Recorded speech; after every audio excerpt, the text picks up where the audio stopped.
നമുക്കിന്ന് ഒരു സ്പെഷ്യൽ കഞ്ഞി ഉണ്ടാക്കിയാലോ? കല്ലൂസ് കോസി കിച്ചണിലേക്ക് എല്ലാവർക്കും സ്വാഗതം. കർക്കിടക മാസമല്ലേ, അതുകൊണ്ട് ശരീരത്തിന് ഔഷധ ഗുണമുള്ള കഞ്ഞി ആയിക്കോട്ടെ എന്ന് വിചാരിച്ചു. അതിനാവശ്യമായ സാധനങ്ങൾ ഇതാ: ചെറുപയർ, ഈ ചെറുപയറിന്റെ പകുതി വെന്തയം, ഉലുവ, ഇതിന്റെ എല്ലാം ഡബിൾ പച്ചരി.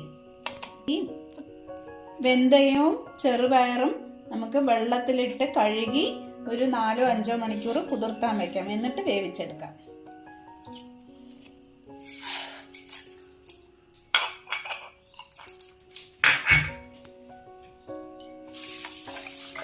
കഴുകിയിട്ട് വേണം നമുക്ക് കുതിർത്താൻ വെക്കാൻ. അപ്പൊ നമുക്ക് ആ വെള്ളത്തോട് കൂടി വേവിക്കാം, ഔഷധ ഗുണമൊന്നും പോകില്ല. ഇത് നമുക്ക് മൂടി വെച്ച് കുതിർത്താൻ വെക്കാം. 4-5 മണിക്കൂർ കഴിഞ്ഞിട്ട് നമുക്ക് വെക്കാം. നമ്മൾ വെള്ളത്തിലിട്ട് വെച്ച ചെറുപയറും ഉലുവയും കുതിർന്നിട്ടുണ്ട്, വെന്തയവും. അത് നമുക്ക് ഇതാ ചട്ടി അടുപ്പിൽ വെച്ച് വെള്ളം ഒഴിച്ച് വെച്ചിട്ടുണ്ട്, ചൂടായിട്ടുണ്ട്. നമുക്ക് ഇത് ഡയറക്റ്റ് ഈ വെള്ളത്തോടു കൂടി തന്നെ ഇതിൽ കൊട്ടാം, കാരണം ഇത് കഴുകി വെച്ചതാണ്. അതുകൊണ്ട് ഈ വിറ്റാമിൻസ് ഒന്നും പോകാതെ നമുക്ക് കൊട്ടി വേവിക്കാൻ വെക്കാം. അതിൻ്റെ കൂടെ തന്നെ അരിയും കഴുകി നമുക്ക് ഇതിൽ ഇടാം. ഇത് രണ്ടും കൂടെ കിടന്ന് വേകട്ടെ. ഞാൻ കുക്കറിൽ വെക്കുന്നില്ല, ഇതിലാണ് വെക്കുന്നത്. കുക്കറിൽ വെക്കണമെങ്കിൽ ഒരു 4-5 വിസിൽ വന്നാൽ വേഗം, പക്ഷെ ഞാനിപ്പോൾ ഇതിലാണ് വെക്കുന്നത്. നല്ലോണം വേഗണം ഇത്.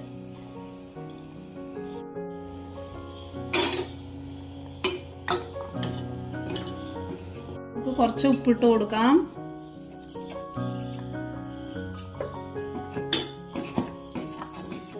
ഏകദേശം ആവാറായിട്ടുണ്ട്. ഇതാ കുറച്ച് തേങ്ങ ഇട്ട് കൊടുക്കാം.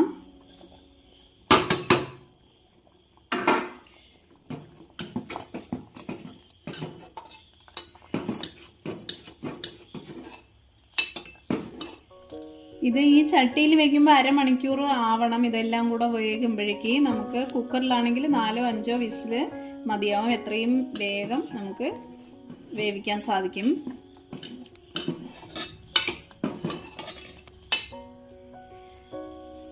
ഇതാ ആയിട്ടുണ്ട്. നല്ല ടേസ്റ്റിയും ഔഷധ ഗുണമുള്ള കഞ്ഞിയാണിത്. എല്ലാവരും ഉണ്ടാക്കി കഴിച്ചു നോക്കണം ഈ കർക്കിടക മാസത്തില്. ആയിട്ടുണ്ട്, നമുക്ക് ഓഫ് ചെയ്യാം.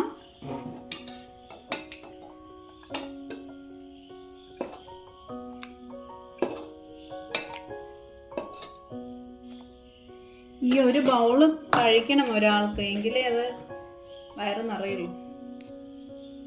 ഇതാ കുറച്ച് നെയ്യും കൂടെ ഇട്ട് ചൂടായിട്ട് കഴിച്ചാൽ നമ്മുടെ ശരീരത്തിന് ഏറ്റവും ഗുണം ചെയ്യുന്ന ഒരു കഞ്ഞിയാണിത്. എല്ലാവരും ഉണ്ടാക്കി ട്രൈ ചെയ്ത് നോക്കണം. ഇഷ്ടപ്പെടുകയാണെങ്കിൽ ലൈക്ക്, ഷെയർ, സബ്സ്ക്രൈബ് ചെയ്യാൻ മറക്കരുതേ. Thank you.